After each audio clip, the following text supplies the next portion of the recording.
Welcome to Digging In with the DLCs, where we highlight teachers and staff using digital tools, strategies, and best practices in digital learning.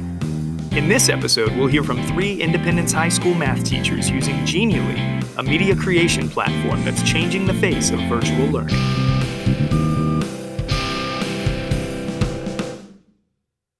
Gamification.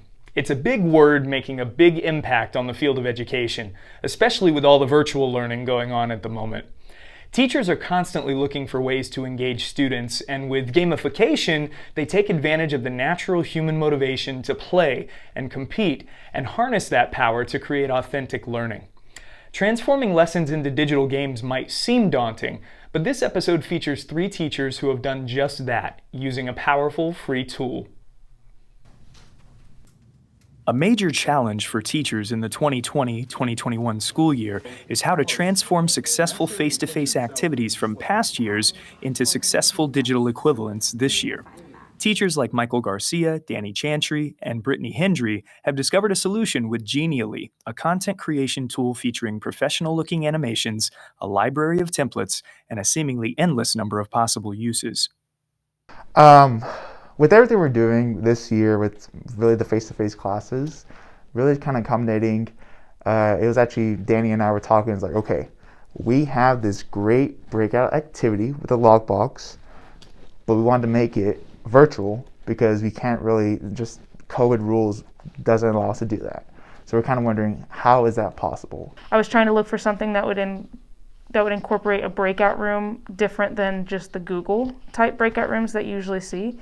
And once I started creating it, I just had so much fun with it that we've made 4 for our class, and kids actually enjoy them, and that's a big deal for math. She made one, and I just thought it was super cool, and like it had so many different things to it, and I also liked that it was nice they had to get to the end, and then if they got to the end, you know that they at least got everything right, so it wasn't like a guess and it could have been a guess and check, but it wasn't like a just copy the key type thing. It's great for this environment where it's very difficult for us to say, hey, you can walk around the room here, everyone touch this key, everyone touch this lockbox, like, probably shouldn't do that there. This year is hard, and so it's hard to see if you're getting like genuine answers and if all of it is right, and the kids don't know either. So it was nice to see them get all the way to the end, but then also have fun doing it and like using a flashlight and like doing fun things like that. It keeps the kids engaged. It allows them to collaborate or work on their own, and it's just fun. All 3 teachers had unique experiences when using Genially for the first time. Here's what the process looked like. When I first got on Genially, I just saw the different types of gamification they had, and my original thought was I wanted it to be a breakout room. I just thought about something that the kids might know that I also was, well informed about, that was an idea of a breakout or a game. Then I used the template for one of the escape rooms that they had, and I wrote my problems separately because as a math teacher I needed to know what I was actually wanting them to solve, and then I figured out how that could fit into the game, whether it being a number code or a letter code, or they're clicking on something specific in the picture. The thought process behind The Mandalorian, honestly, I was talking with a student about season 2 coming out. I was like, I need to rewatch season 1. And so one day while I was debating what to do, I was just started rewatching season 1. I'm like, hey, why can't I just do The Mandalorian season 1 as a possible Genially?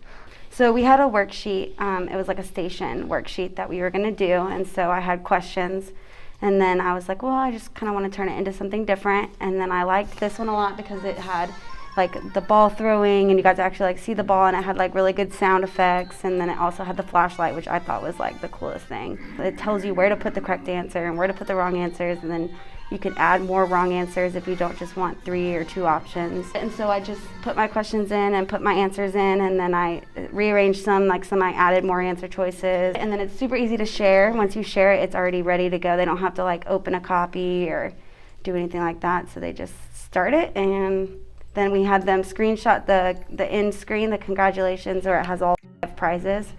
And then that told us that okay, they've made it all the way to the end, so they must have had all right answers. The first one I did took quite a bit of time just because I was new to the program, but I used a template and that helped a lot with just all the animations and all of the base concepts already in there, and then just making it look the way I wanted to look.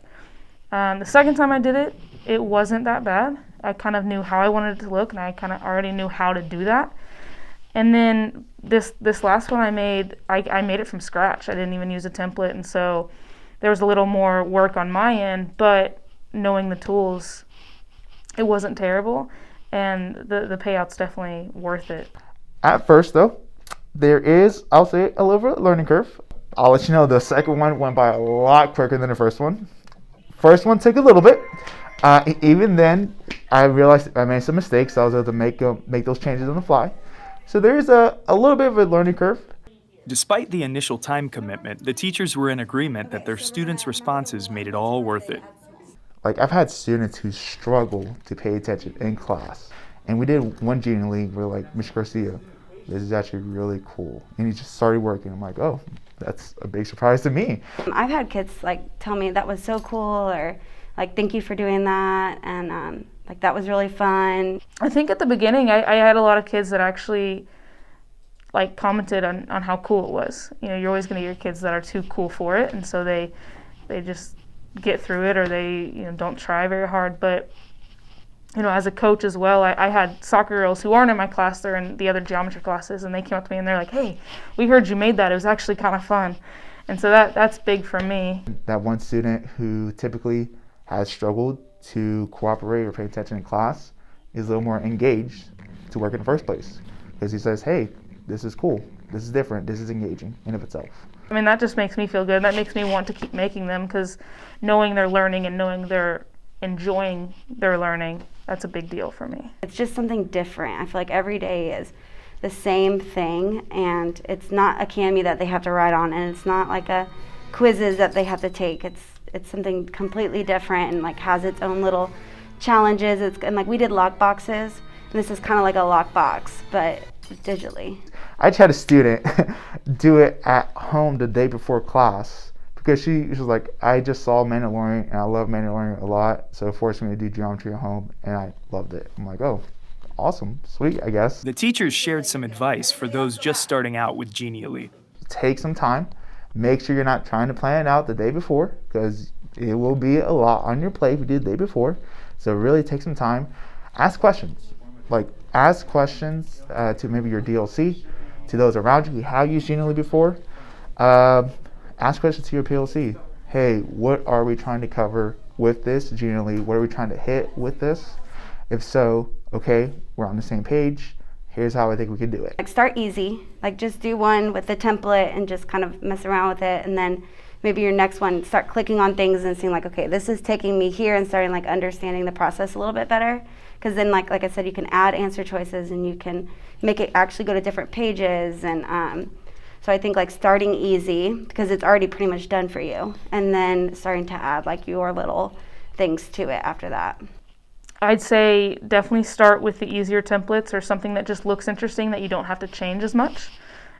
Just adding in your own content, and then as you get used to it, changing more and creating more unique Geniallys. The students really do love them. They really do love them. And at the end of the day, man, I mean, that's why I took this job, because of the students. So I'll do what it takes, and it takes some work. But a lot of stuff takes work, and that's fine. Dan Hunter, co-author of a book about the power of gamification, had this to say on the subject. Games are this incredible motivator. If you can wrap up a process inside some kind of game elements, then people will do the most amazing things. Teachers who have tried using gamification in the classroom have likely seen this firsthand. The initial time investment pays off, and both teacher and student end up happy with the end result. I encourage you to give Genially a try. Use the resources provided with this episode, and reach out to your DLC if you need help or just some ideas. After all, that's what we're here for. Well, that does it for this episode. Look forward to seeing you next time on Digging In with the DLCs.